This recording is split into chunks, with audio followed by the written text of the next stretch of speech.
Hey guys, so I'm back here. So the next thinking error is known as imperatives. It's called imperatives. It's where people use the words should and must. I should, he should, she should, society should, I must, he must, she must, society must. For example, people should respect me, etc. Okay? So if you find yourself using words like should and must in your self-talk, in your inner monologue, in your brain, in your speaking patterns, you probably are doing this thinking error. It's called imperatives. I try to reframe those thoughts to more balanced thoughts, right? Take into consideration other evidence. Don't be so demanding in this like should type of imperative. The last one he's ending with is called tunnel vision. Okay? Tunnel vision is where the client only sees the negative aspects of a situation. It's very much like mental filtering, or what's known as negative thinking, except you focus on the negative generals versus the particulars. You'd focus more on the negative generals, like my life sucks, rather than, oh, my girlfriend just dumped me and she's, B word, and, my friend owes me $50 and he's not paying it back to me. Those are two particulars. That's probably something called negative thinking. Tunnel vision, as I said, and I'm repeating myself again here, is more of a general. So now he gets into something that I've learned today. It's kind of very interesting. It's called irrational ideas. I want to talk about logical fallacies. I'm not going to, though. I'm going to probably talk about it after I finish 3 or 4 videos, because I was thinking about doing this video. It's just that I want to get through all the thinking errors first, with the titling and everything, and then get into what logical fallacies are, because logical fallacies are very important for someone who is dealing with mental health and anxiety and depression, because logical fallacies are actually real, except they may contain thinking errors. They're real because they're kind of like just part of our world and our society. It may be complicated for you to understand now. It's just, logic is like how we think. For example, 1 + 1 doesn't require much thinking. Everyone basically knows it. It's apparent knowledge. And for example, 16.5 times 18.4. What is that?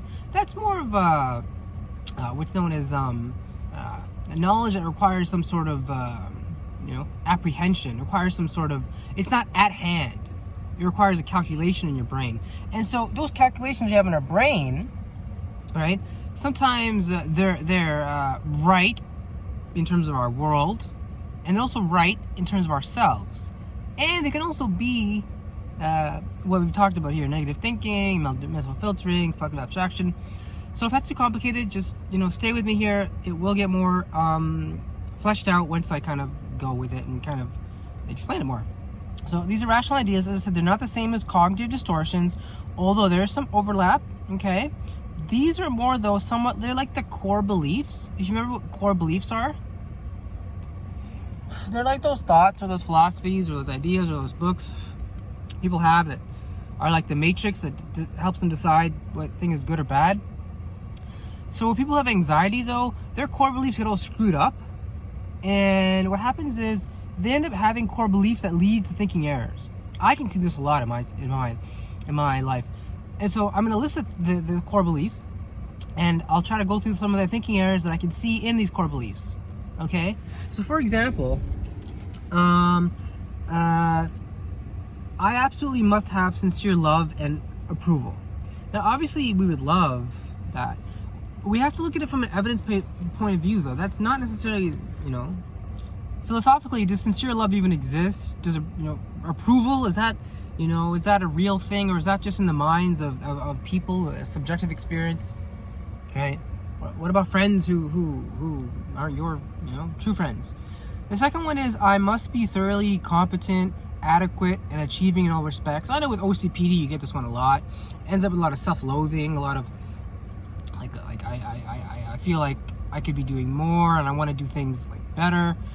So obviously you don't have to be perfect. You're not perfect. You don't have to be this thorough, competent, adequate person. Like, no one is forcing you to be this person. We create this because, like, for me, I would love to be a thorough, competent, adequate person. I also understand, though, through evidence-based thinking, that's never going to happen.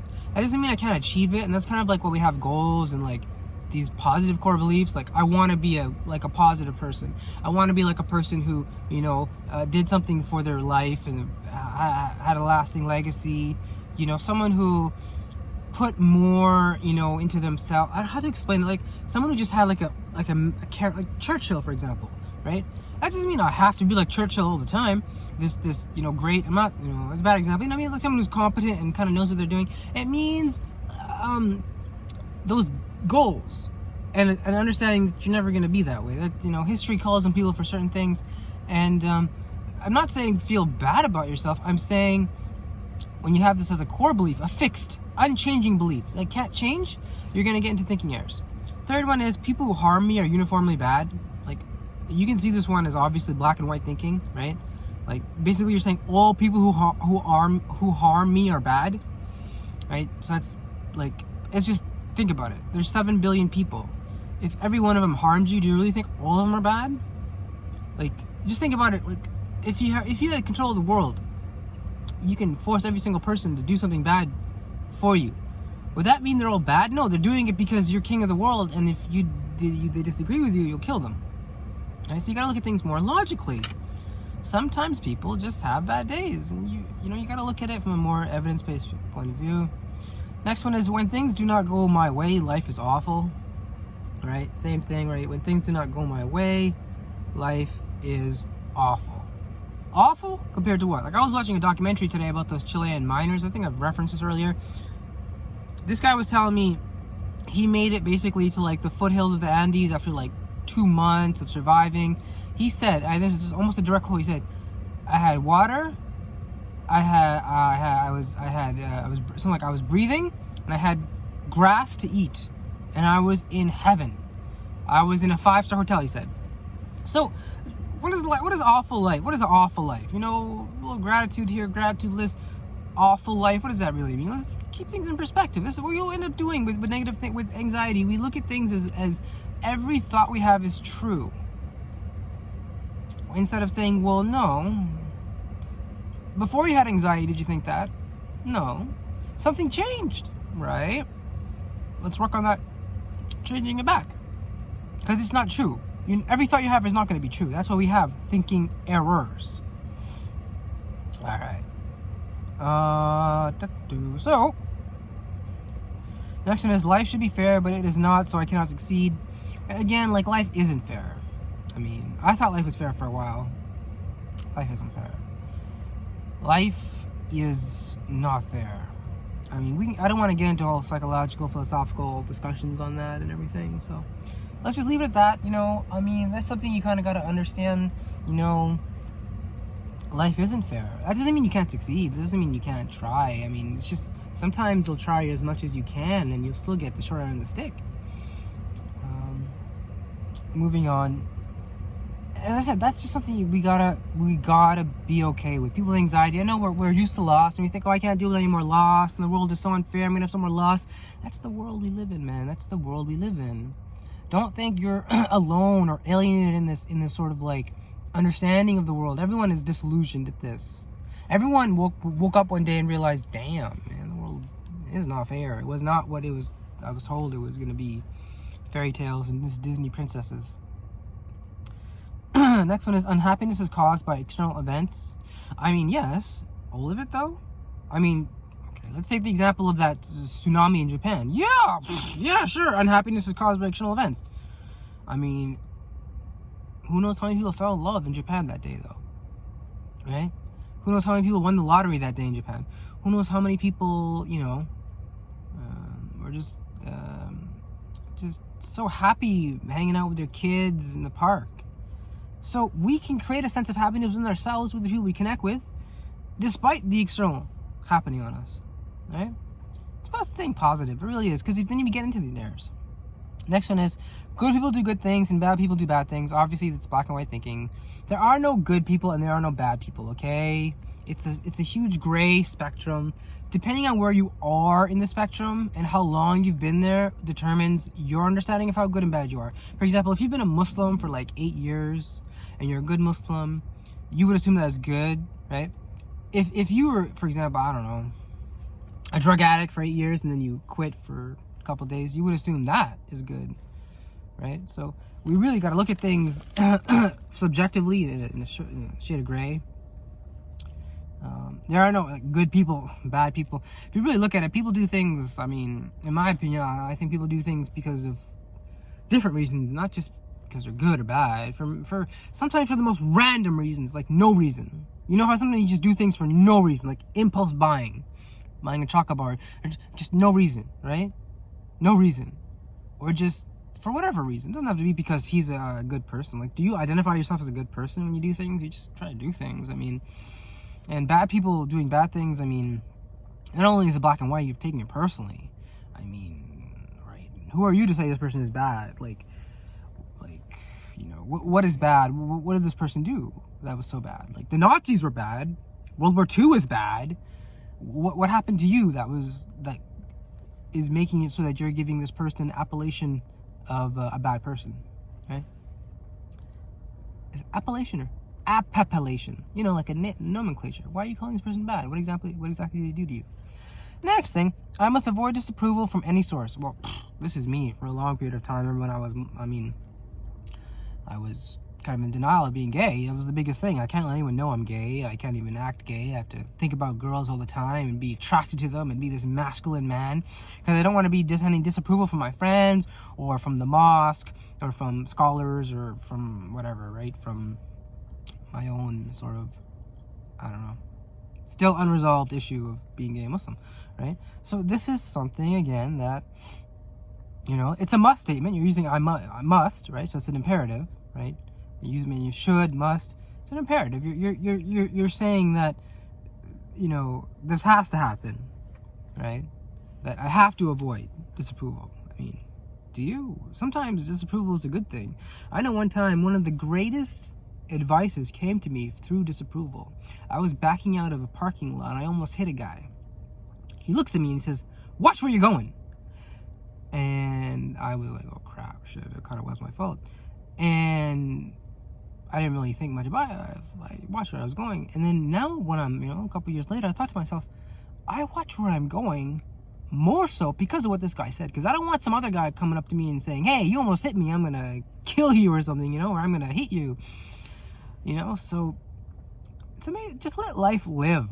Sometimes, you know, people don't believe in God. Okay, don't take this. I mean, I try to keep it secular. I believe in God though, and sometimes God really makes it so that things happen for us in a way that we may not necessarily, you know, like it. We still learn from it. We still take from it. Like the Quran talks about, you know, God says, perhaps you may love a thing and it is not good for you, and perhaps you may, you know, not love a thing and it is good for you. So it's interesting how, you know, Christians say God works in mysterious ways. It's like, you know, you gotta look at it that way, man. Seriously, you gotta have this understanding, your own understanding. First of all, don't take my understanding. This is based on what I'm understanding. Take your understanding, because you're making errors in your thinking right now while you're watching this. Trust me, you are. You are making errors in your thinking right now. I mean, if you have anxiety or depression or some sort of mental health issue, and you need to change that. I must. Why must you avoid? You know me and we go right. We don't avoid. I don't avoid exposure. That's what this whole channel is about. I don't want to avoid my exposures. If I have the anxiety, as soon as I know, it's the most crucial thing someone that has anxiety must understand and feel is to know, feel, and experience that the anxiety will come down. Because once you fear that, understand that, it's like you've kind of had an epiphany. You've realized it's like the Matrix. You've woken up from the Matrix. You've realized, I can change this. I can change almost anything in my mind. Right? I can change my feelings. I can change you obviously can't. I'm not asking you to like fly or dodge bullets. What I'm asking you to do is simply, like, stay with the anxiety. Stay with it and understand it will come down. Measure it. It will come down. This is scientific. It will come down. It was at a 50. It will come down. It will come down. So allow this neuroplasticity to happen. Allow your brain to rewire itself. Don't be scared to get anxious. Start slow. Keep going. Don't plateau. And just keep going. Keep going, guys. Last one is, because I have failed to accomplish goals in the past, I should give up trying to achieve them in the future. So there we have the should, categorical imperative. Like, again, you're demanding, you're asking based on what evidence? Like, who are you to demand that to yourself that you're never gonna try again because you failed at your goals? Who are you to say this? I mean, do you even know yourself, considering how much you perhaps, I'm assuming you haven't really mindfully thought about just who you are and your potential, and like the sheer randomness of life. Just through randomness, you could possibly reduce your anxiety. Just through simple randomness. So imagine doing a scientific study to get your anxiety better. Imagine how much better you could get. Don't think about the past and what you failed to accomplish, right? And that somehow that makes you demand in the future an action of yours, which is to never try. I mean, how many people failed in the past and then it helped them learn new things for the future? Right? So there's good ways to learn, and one of those good ways is through actually messing up, through kind of they call it experience. I remember it was a TED talk, the social anxiety one time. I'll end with this. A woman said she had very bad social anxiety. She said, one of the things I learned about social anxiety is that anything worth doing is worth doing badly first. So you're gonna make those mistakes. Feel okay, be okay in those mistakes. Allow the sweat, the heat. Remember I told you about the sweat and the heat? Here it's not there anymore. And I still ate the score bar. So I didn't let it interfere with my daily life. Well, I ate half of it and didn't eat the whole thing. The point is, that's exposure. Expose yourself to the feeling. Expose yourself to it. As long as you can make that connection, that it will go down through literally writing down and then writing down after for about 10-15 minutes. If you make that connection, you feel it. And don't lie to yourself and say, it's going down. No, really feel it. Like, wait until it calms down. It should take about 10-15 minutes. It'll calm down. You'll see that really you can change the way you think. You can change the way you interact with the world. Change the way you interact with situations. You can change the way you feel, and change the way you think. And of course, this is all based off of the model of Dr. Beck, right? So you can Google the Beckian model of CBT. If you have any more questions about this, again, it's called the Beckian model of CBT, right? It's the same model Dr. Greenberger basically talked about. If you change your behavior, your emotions, and your physical regulation, like your eating and your sleeping, as well as your moods, will all begin to shift. There's like a reciprocal relationship between all four. Okay, so let's end it here, guys. We're getting there. Remember, guys, stay with it.